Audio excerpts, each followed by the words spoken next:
बिस्मिल्लाहिर्रहमानिर्रहीम। बाबर अवान आपकी खिदमत में हाज़िर हूँ। एक जुर्म कहानी, एक सच्चा वाक़या आपको सुनाना है और लंबी चौड़ी तफसील नहीं बल्कि मुख्तसरन आपको उसका लुबे लबाब और वो कहानी कैसे शुरू हुई, कैसे इख्तिताम पजीर हुई। उस जुर्म कहानी में एक अय्याश दामाद की बदकिरदारी और उसमें वो कहानी चाची सास से शुरू हुई और वो फिर ताक झांक और फिर भांजी से मोहब्बत पे मुंतज हुई और एक ही वक्त में बहुत सी ख़वातीन से हवस की प्यास बुझाने के लिए हरामज़दगी की इंतहा। इस बेगैरती की तमाम तफसीलात आपको बताऊंगा, मेरे साथ रहिएगा। ख़वातीन व हज़रात, ये लाहौर के एक मरूफ थाने का वाक़या है। मैं वहाँ बतौर SHO तैनात था कि ये वाक़या मेरे सामने में आया। इस वाक़े का मैं आपको आगाज़ कैसे हुआ, फिर बात मुझ तक कैसे पहुँची, वो मैं आपको तफसीलात बताता हूँ। एक कश्मीरी नौजवान जो कि बिल्कुल मादर पिदर आज़ाद आवारा मंश, वो लाहौर के एक मरूफ इलाके की एक बिल्डिंग में, एक अपार्टमेंट में वो रहता था और उसका रोज़मर्रा का जो शगल था वो ख़वातीन के साथ दिल पिशौरी करना था। ख़वातीन व हज़रात, उस मार्केट में, उस प्लाज़ा में एक सिक्योरिटी एजेंसी का दफ्तर था। उस सिक्योरिटी एजेंसी का जो हेड था उसको एक ख़ातून मिलने आती थी और वो ख़ातून जो थी उसके साथ नाजायज़ मरासम थे। ये ख़ातून जब उसे मिलने आती थी तो इसके साथ बतौर इमदादी, बतौर इसके मौमन एक कम उम्र नौजवान लड़की भी आती थी और ये जो ख़ातून थी ये उस लड़की की सगी चची थी। ये हरामकारी का रिश्ता जो था ये बिलाखिर वो जो नौजवान लड़की थी उसके साथ उसने, लड़के ने, जो कश्मीरी नौजवान है, उसने उस पर डोरे डालने शुरू किए और फाइनली वो उस लड़की को, चाची को ब्लैकमेल करके, चाची के ज़रिए कि मैं तुम्हारी कहानी जो है वो खोल दूंगा तुम्हारे अजीज़ों पे, मेरी इसके साथ सेटिंग करवाओ। चाची बाहर कैफ उस लड़की के इल्म में लाए बग़ैर कि ये मैं तुम्हारी सेटिंग क्यों करवा रही हूँ, उससे उसकी सेटिंग करवा देती है। वो सेटिंग फिर अल्टीमेटली वो, जैसे ख़वातीन जो लड़कियां हैं वो फिर पागलपन की हद तक चली जाती हैं, वो माँ बाप से बगावत करती है और वो एक इंतहाई शरीफ घराना, उसमें वो लड़का जो है वो दाखिल होता है और वो शरीफ लोग अपनी इकलौती बेटी की, वो अमीर आदमी है, एक अमीर ख़ानदान है और बड़े बाइज़्ज़त एरिया में उनकी रिहाइश है और 2 कनाल का घर है, मतलब बड़े बाइज़्ज़त बिजनेसमैन लोग थे। वो अपनी बेटी की शादी उस लड़के से कर देते हैं और वो लड़का बाकायदा प्लानिंग के तहत, उसे तो कोई एक ठिकाना चाहिए था, एक ऐसी कहानी चाहिए थी जिसमें वो फिट हो जाता, वो उस घर का दामाद बन गया और वो घर दामाद रहने लगा। कहानी यहाँ नहीं रुकती ख़वातीन व हज़रात। वो एक वक्त में चाची के साथ भी उसके नाजायज़ मरासम जारी रहते हैं। वो उसे उस नाजायज़ ताल्लुक़ की बुनियाद पे कि जो वो चाची हरामकारी कर रही थी, उसकी तो अब चाची सास हो गई, वो उसके साथ भी नाजायज़ ताल्लुक़ात रखता है और बीवी तो उसकी बाहर कैफ है और ये मामलात चलते रहते हैं। वो एक अय्याशी की ज़िंदगी गुजारता है, लेकिन उसकी जो हवस है, उसकी जो भूख है, उसकी जो बदकिरदारी है, वो ख़त्म नहीं होती। ख़वातीन व हज़रात, बिल आखिर वो अपनी सास जो है उस पे वो दस्तराजी कर देता है और सास को कहता है कि अब वो जो चची है वो सास की सगी बहन भी है, यानी कि वो खाला भी है। तो वो कहता है कि मैं तो तुम्हारी जो बहन है इसकी मट्टी पलीत कर दूंगा, इसके नाजायज़ ताल्लुकात की निस्बत मेरे पास तो बहुत सारा रिकॉर्ड है, मैं तो ये तुम्हारे खामद को भी बताऊंगा, यानी कि अपने ससुर को, और तुम्हारे देवर को भी बताऊंगा और ये मैं तुम लोगों की ज़िंदगी, वरना मेरे साथ नाजायज़ ताल्लुकात कायम करो। वो ख़ातून जो है वो इस पे उससे कुछ नाराज़गी का इज़हार करती है, लेकिन उसकी ये जो तगो दो है ये जारी रहती है और वो कोशिश करता रहता है कि ये किसी तरीके से बाआसानी मेरी दस्तरस में आ जाए। जब ख़वातीनो हज़रात वो उसकी दस्तरस में नहीं आती तो रिजल्टेंटली क्या होता है कि वो उससे ज़ोर ज़बरदस्ती करने की कोशिश करता है। उस हरामज़ादे की इस ज़ोर ज़बरदस्ती पे फाइनली वो ख़ातून अपने खामंद को, यानी कि अपने घर दामाद के ससुर को, अपने हस्बैंड को, जब वो काम से वापस आता है तो उसे वो पूरा माजरा सुना देती है कि ये हालात हैं, ऐसे ऐसे तुम्हारी जो भावज है, मेरी जो हमशीरा है, वो उसके कुछ बेराह रवी के बायस नाजायज़ ताल्लुकात कायम हुए और उन नाजायज़ ताल्लुकात की बुनियाद पे ये लड़का कुछ इस तरीके से हमारी फैमिली में एंटर हुआ है और अब ये हमारा घर दामाद बन चुका है और आज इसने मुझसे ये दस्तराजी की कोशिश की है, मुझसे इसने नाजायज़ तकाज़ा किया है और मेरी इससे बड़ी शदीद इस सिलसिले में झड़प हुई है। वो खामंद उसकी बात को नहीं मानता, वो कहता है कि ये कैसे मुमकिन है, ये अच्छा वो लड़का बड़ा खूबरू है लेकिन वो कोई इतने मुतमव्वल ख़ानदान से ताल्लुक़ नहीं रखता, वो ऐसे बस मीडियोकर सी कश्मीरी फैमिली होती है। कश्मीरी वैसे बज़ाहिर आपको पता है थोड़े खुश शक्ल भी होते हैं। बाहर क्या फाइनली वो दोनों मियाँ बीवी तय करते हैं कि जी ठीक है, आज इसको थोड़े मामले को ठंडा करो और मैं किसी दिन यहाँ पे फिर रुकूंगा। अब वो डेली बिला नागा अगले दिन भी वो यही कोशिश करता है, ब्लैकमेल करता है। उसको नहीं पता कि मेरी सास ने सारे कहानी जो है वो अपने हस्बैंड को बता दी है। ख़वातीन हज़रात, इसका रिज़ल्ट ये निकलता है कि एक दिन वो ससुर जो है वो तरीके से अपने भाई को अकेले को रवाना कर देता है काम पे और ख़ुद घर के अंदर ही कमरे के अंदर एक जगह पे वो छुप जाता है और वो सारा किस्सा, वो सारा माजरा वो बचश्मे ख़ुद देख लेता है, लेकिन यहाँ पे वो कोई वाह वेला नहीं करता, खामोश हो जाता है। ख़वातीनो हज़रात, उसकी ये खामोशी एक बहुत बड़े आतिशफ़शां को आवाज़ दे रही होती है और ये एक बहुत बड़ा लावा फटने की निशानदेही करती है कि वो खामोश हो जाता है। दिल ही दिल में वो 1-2 दिन तक कुछ सोचता रहता है और बड़ा गुमसुम होता है और फिर फाइनली इसमें अब मैं एक चीज़ ऐड करके आगे चलता हूँ। ख़वातीन हज़रात, एक दिन मैं अपने एरिया में एक जगह पर बैठ के खाना खा रहा था। पुलिस वालों का ये भी बड़ा अलमिया होता है कि पुलिस वाले जब वो खाना खाने लगते हैं, निवाला उनके मुंह में नहीं होता कि 15 की कॉल हो जाती है।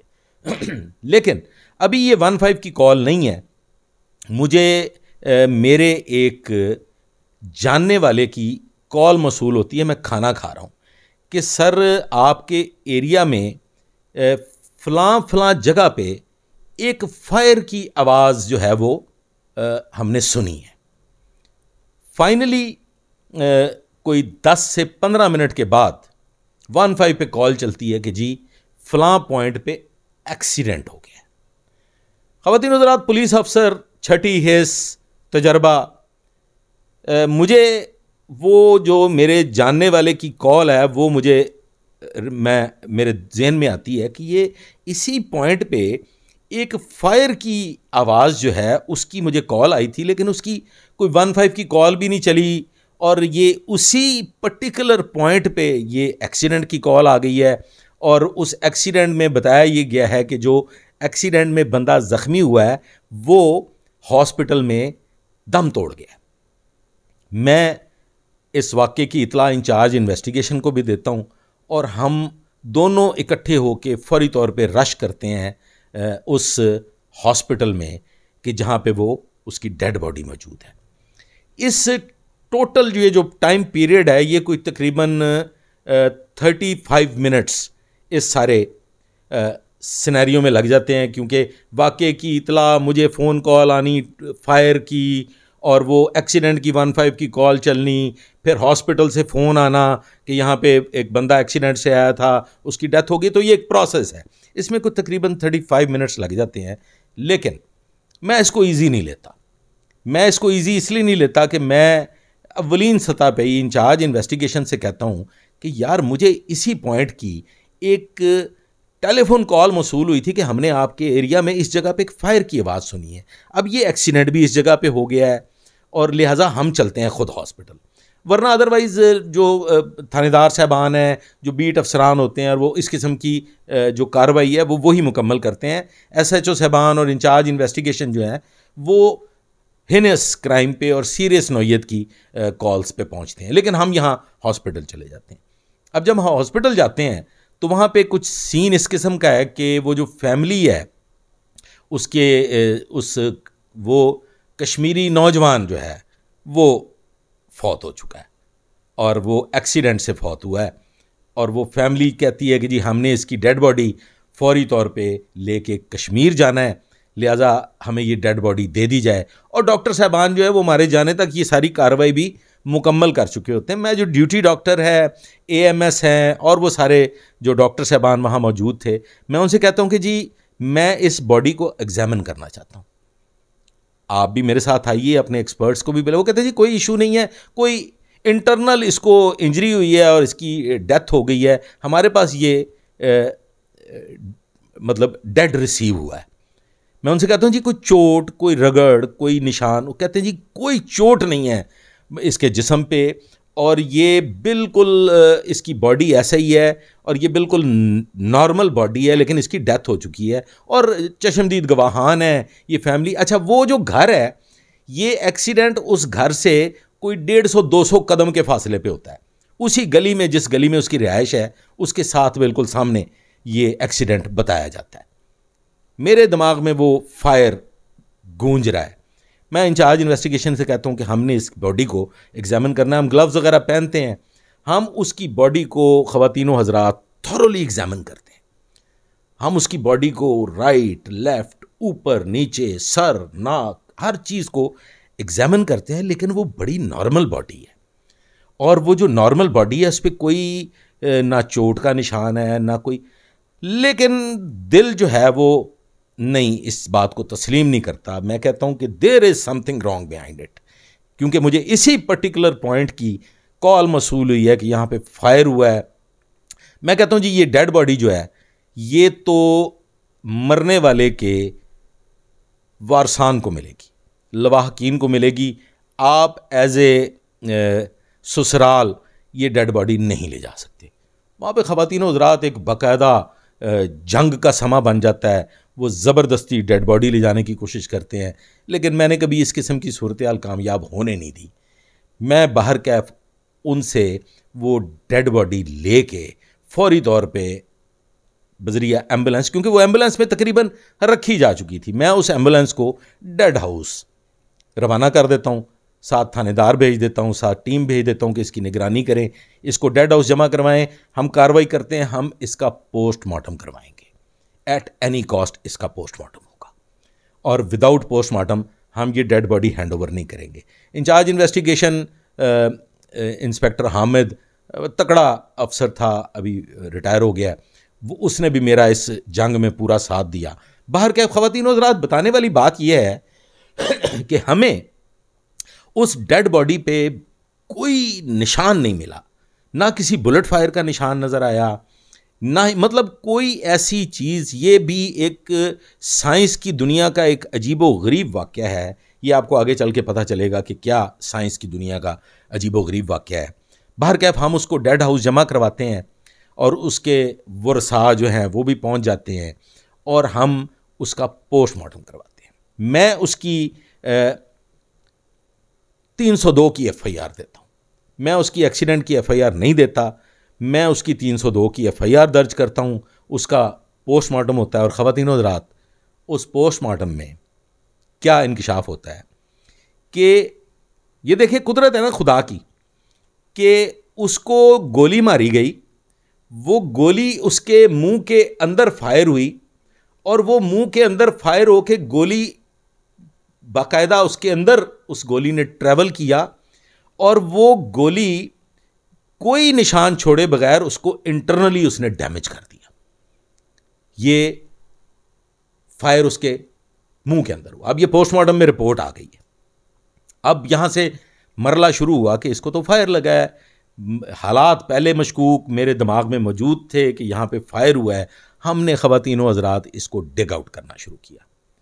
नतीजतन कहानी खुल के सामने आई जो मैंने आपको पहले बयान की, और इल्म में आया कि जब ये सारा वाक़या पेश आ गया तो वो आतिश फ़शां कैसे फटा कि फ़ैमिली इकट्ठी हुई। उन्होंने बैठ के उसी चाची को कहा कि अब इसको कैफर किरदार तक पहुंचाना तुम्हारी जिम्मेदारी है, अब बात करो और शूटर्स अरेंज करो, इसको हमने जिंदा नहीं छोड़ना। हक भी यही बनता था। बरकैफ ख़वातीनो हज़रात, वो जो चाची थी उसने अपने उस वो जो बद किरदार उसका आशना था जो सिक्योरिटी एजेंसी चलाता था उससे बात की। उसने शेखुपुरा के शूटर्स हायर किए और वो शूटर्स पहले रैकी करते रहे, उनका इनके साथ राब्ता था। ये जब एक दिन घर से पैदल मार्केट के लिए निकला तो इशारा हो गया कि वो निकल चुका है। शूटर्स मोटरसाइकिल पे सवार आए और उन्होंने उसके फायर किया और वो फायर सीधा उसके मुंह से होता हुआ उसके पेट में चला गया। ख़वातीनो हज़रात, वो शूटर्स हमने अरेस्ट किए, वो सुसर भी अरेस्ट किया, वो सारे कॉन्स्पिरेसी के जो मुल्ज़मान थे वो भी बाहर तौर चूँकि कानूनी तकाज़ा पूरा करना ज़रूरी था वो भी अरेस्ट हुए। लेकिन इस बीच इंचार्ज इन्वेस्टिगेशन जो है उनका ट्रांसफ़र हो गया और वहाँ पे एक दूसरे इंचार्ज इन्वेस्टिगेशन तशरीफ़ लाए। और ख़वातीनो हज़रात, हमने इस मामले को बड़ी खुशउस्लूबी से ख़वातीन की इज़्ज़त को मलूज़ ख़ातर रखते हुए बड़े अच्छे टेक्निकल अंदाज में मंतकी अंजाम तक पहुँचाया। वो डेड बॉडी जो थी वो उसके वालिद के हैंडओवर की और वो डेड बॉडी लेके चला गया। वो सुसर और उसका सगा भाई मेन जो ये रचाने वाले थे, ये जो सारा उन्होंने प्लान रचाया था, वो गिरफ़्तार हुए। शूटर्स प्रोवाइड करने वाला शख्स गिरफ़्तार हुआ और वो शूटर्स अरेस्ट हुए, वेपन रिकवर हुआ और फाइनली ये मुकदमा अपने मंतकी अंजाम को पहुंचा। ख़वातीनो हज़रात, इसमें एक लेसन है।